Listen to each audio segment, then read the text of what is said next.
আসসালামু আলাইকুম। প্রিয় দর্শক, রাজনীতিতে এখন জামাত এবং এনসিপির মধ্যে একটা বিরোধ একদম স্পষ্ট হয়ে গেছে। ফলে আওয়ামী লীগের রাজনৈতিক কর্মকাণ্ড নিষিদ্ধ নিয়ে যে আলোচনাটা, সে আলোচনার চেয়েও যেন বেশি গুরুত্ব পাচ্ছে জামাত এবং এনসিপির এই বিরোধ।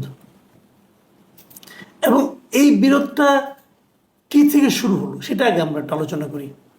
এটা শুরু কিন্তু ওই আওয়ামী লীগেরকে নিষিদ্ধ করার দাবিতে শাহবাগে যে সমাবেশটা হয়েছিল সেখান থেকে।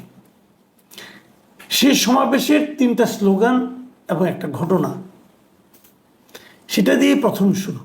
স্লোগান 3টা কি? সেখানে অনেক দলের লোকজন ছিল, জামাতের লোকজনও ছিল, ইসলামী আন্দোলনের লোকজন ছিল, আরও লেবার পার্টির মতো দলের লোকও ছিল, এনসিপি ছিল। সেখানে হঠাৎ করে একটা স্লোগান উঠে, একটা না 3টা স্লোগান উঠে। একটাতে বলা হয় গোলাম আজমের বাংলায় আওয়ামী লীগের ঠাঁই নাই, আরেকটা স্লোগান নিজামীর বাংলায় আওয়ামী লীগের ঠাঁই নাই, আরেকটা হলো সাইদির বাংলায় আওয়ামী লীগের ঠাঁই নাই। এই 3টা স্লোগান। এবং পাশাপাশি জাতীয় সঙ্গীত যখন গাওয়া হচ্ছিল তখন সেখানে কেউ কেউ বাধা দিচ্ছিল, জাতীয় সঙ্গীত গাইতে দিবে না। এই একটা ঘটনা। এইটা মিলে বিরোধটার আমি মনে করি সূত্রপাত। তার মানে ওখানে এই স্লোগানগুলি কে দিতে পারে? এই জামাতের লোক দিতে পারে, কারণ যে 3জন লোকের নাম উল্লেখ করা হয়েছে 3জনই জামাতের কেন্দ্রীয় নেতা। তাদের কাছ থেকে ধরনের স্লোগান এসেছে বলে ধারণা করা যায়। সেক্ষেত্রে এই স্লোগানগুলি নিয়ে যখন বিরোধ তৈরি হলো, সেই বিরোধে অনেকে মনে করতে শুরু করলো যে তাহলে কি জামাত এবং এনসিপি এক? জামাত যা ভাবে এনসিপিও কি তাই ভাবে? এরকম একটা ভাবনা সাধারণ মানুষের মধ্যে হতে পারে বিবেচনা করেই আমার ধারণা এনসিপি দ্রুত বিষয়টাকে বিরোধের পর্যায়ে নিয়ে গেল। এবং এর সূত্রপাত হলো, আমি মনে করি, যদিও তিনি এনসিপির নেতা নন, সরকারের একজন উপদেষ্টা মিস্টার মাহফুজ আলম, তার একটা স্ট্যাটাসকে কেন্দ্র করে উনি প্রথমে স্ট্যাটাস লিখলেন। সেখানে উনি বললেন যে গণহত্যার সহযোগী হিসেবে অথবা গণহত্যাকারী হিসেবে অথবা গণহত্যার সঙ্গে সম্পৃক্ত থাকার কারণে 71-এ রাজাকাররা, যুদ্ধ অপরাধীরা যা করেছে, তাদের যারা সহযোগী ছিল, তাদের বিষয়টাও বাংলাদেশের রাজনীতিতে ক্লিয়ার করতে হবে। এই ধরনের উনি কথা বলেছেন। আমি ওরা যদি হুবহু পড়ে শুনে, তাহলে উনি কী লিখেছিলেন? উনি লিখেছিলেন যে 71-এর প্রশ্নে মীমাংসা করতেই হবে, যুদ্ধ অপরাধের সহযোগীদের ক্ষমা চাইতে হবে, বাংলাদেশে রাজনীতি করতে হলে পাকিস্তান পন্থা বাদ দিতে হবে, পাকিস্তান এদেশে গণহত্যা চালিয়েছিল। আরেকটি জায়গায় উনি লিখেছেন যে ইনিয়ে বিনিয়ে গণহত্যার পক্ষে বয়ান উৎপাদন বন্ধ করতে হবে, জুলাইয়ের শক্তির মধ্যে ঢুকে স্যাবোটাজ বন্ধ করতে হবে। ওই যে স্লোগান, ওটাকে উনি জুলাইয়ের শক্তির মধ্যে ঢুকে স্যাবোটাজের সঙ্গে তুলনা করেছেন। সন্দেহ নেই জামাত খেপে গেছে এবং ইসলামী শিবির এবং জামাতের বেশ কিছু লোকজন এই স্ট্যাটাসকে কেন্দ্র করে, সেই স্ট্যাটাসের মধ্যে তীব্র ভাষায় মাহফুজ আলমের সমালোচনা করে তারা নানা রকম কমেন্ট করেছে। এবং এই কমেন্টগুলোতে এমনভাবে সমালোচনা করা হয়েছে যে মাহফুজ আলম আগের তুলনায় আরও বেশি ক্ষিপ্ত হয়ে গেছেন এবং উনি তার পরের দিন আগের চেয়েও কড়া ভাষায় আরেকটা স্ট্যাটাস দেন। এবং সেই স্ট্যাটাসে তিনি লিখেছেন যে আমাকে নিয়ে নোংরামি করতেছ, ঝামেলা নাই, ফ্যামিলি টাইনো না, যুদ্ধ অপরাধের সহযোগী রাজাকারেরা। এখন কিন্তু সরাসরি উনি রাজাকার শব্দটা উল্লেখ করলেন এবং তারপরে বললেন এটা লাস্ট ওয়ার্নিং। এবং তারপর বললেন যে আর যে চুপা শিবিররা এই সরকারের পথ বাগাইছো আর বিভিন্ন সুশীল ব্যানার খুলে পাকিস্তান পন্থা জারি রাখছো, তোমাদের পূর্বপুরুষ রাজাকার আর দালালদের তুলনায় আরও অধিক ভুগবা। তার মানে উনি কিন্তু সরাসরি শিবিরকে অ্যাটাক করেছেন, জামাতকে অ্যাটাক করেছেন। আগের বার কিন্তু রাগ ঢাক ছিল, রেগে গেলে যা হয় আর কি।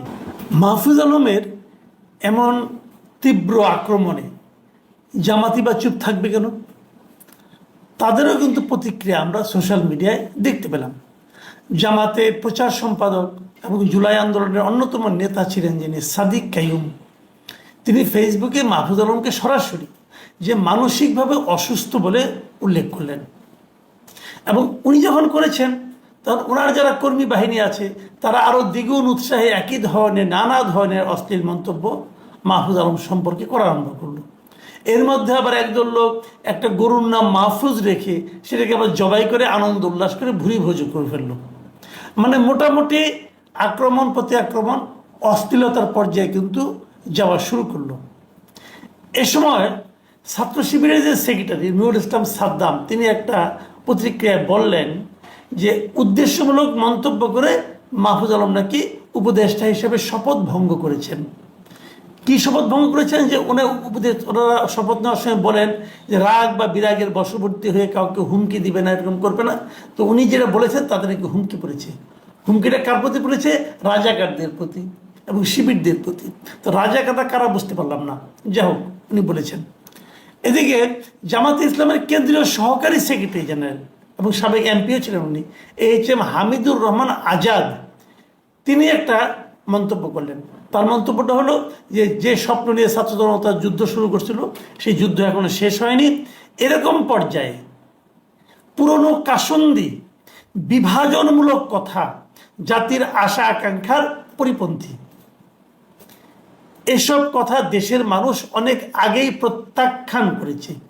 এটা কিন্তু গুরুত্বপূর্ণ কথা। মানে উনি বলতে চাচ্ছেন যে ৭১-এর মুক্তিযুদ্ধের যারা যুদ্ধ অপরাধী অথবা যারা ৭১-এ যারা মুক্তিযুদ্ধকে অস্বীকার করেছিল, যারা বাংলাদেশকে অস্বীকার করেছিল, এই জামাতে ইসলামের তখনকার যে রাজনৈতিক সিদ্ধান্ত, এই সিদ্ধান্ত নিয়ে কথা বলাটা কোনো প্রয়োজন নাই। এটা একটা পুরানো কাসুন্দি এবং এসব কথাই দেশের মানুষটাকে অনেক আগেই প্রত্যাখ্যান করছে। তার মানে মাহফুজ আলম যে কথা বলছেন এই কথাকে জামাত তো বটে, জামাতের দাবি অনুযায়ী দেশের মানুষ ও জনগণকে প্রত্যাখ্যান করেছে। কিন্তু এনসিপিতে কিন্তু মাহফুজ আলম কেউ না, মাথায় রাখবেন। এনসিপিতে কিন্তু মাহফুজ আলম কেউ না। তো এনসিপির পক্ষ থেকে আবার 2 দফায়ের প্রতিবাদ আমরা দেখতে পেলাম। মাহফুজ আলম এই প্রথম স্ট্যাটাসটা দিয়েছিলেন 11 তারিখে, 11 মে। 12 মে আমরা দেখলাম যে এনসিপির পক্ষ থেকে একটা বিবৃতি দেওয়া হলো। সেই বিবৃতিতে তারা বলল যে ৭১ সালের এই জনপদের মানুষের জনযুদ্ধের বিরুদ্ধে যারা অবস্থান নিয়েছিল জাতির সামনে তারা তাদের রাজনৈতিক অবস্থান সুস্পষ্টভাবে ব্যাখ্যা করবে, এই ধরনের প্রত্যাশা এনসিপি করে। তার মানে তারা স্পষ্টভাবে বলতে চাইল জামাত ৭১ সালে এই জনপদের মানুষের যে জনযুদ্ধ মানে মুক্তিযুদ্ধ তার বিরুদ্ধে অবস্থান নিয়েছিল এবং তারা সেটা নিয়েছিল তাদেরকে এটা এখন ক্লিয়ার করতে হবে। ক্লিয়ার করা মানে কি? ক্ষমা চাইতে হবে, না হলে কি হবে সেটা ব্যাখ্যা করেনি। আবার পরের দিন মানে আজকে 13 তারিখে তাদের আরেকজন কেন্দ্রীয় নেতা যে যুগ্ম মুখ্য সমন্বয়ক মিস্টার নাসিরউদ্দিন পাটোয়ারি, তিনিও কিন্তু একই কথা বলেছেন। তিনি ওই ঘটনাকে উল্লেখ করে বলেছেন যে দেশের জাতীয় সঙ্গীতকে অবমাননা ও ৭১কে উপেক্ষাকারীদের রাজনীতি বুমেরাং হবে। এনসিপি এই 2 বিষয়ে কাউকে ছাড় দেবে না।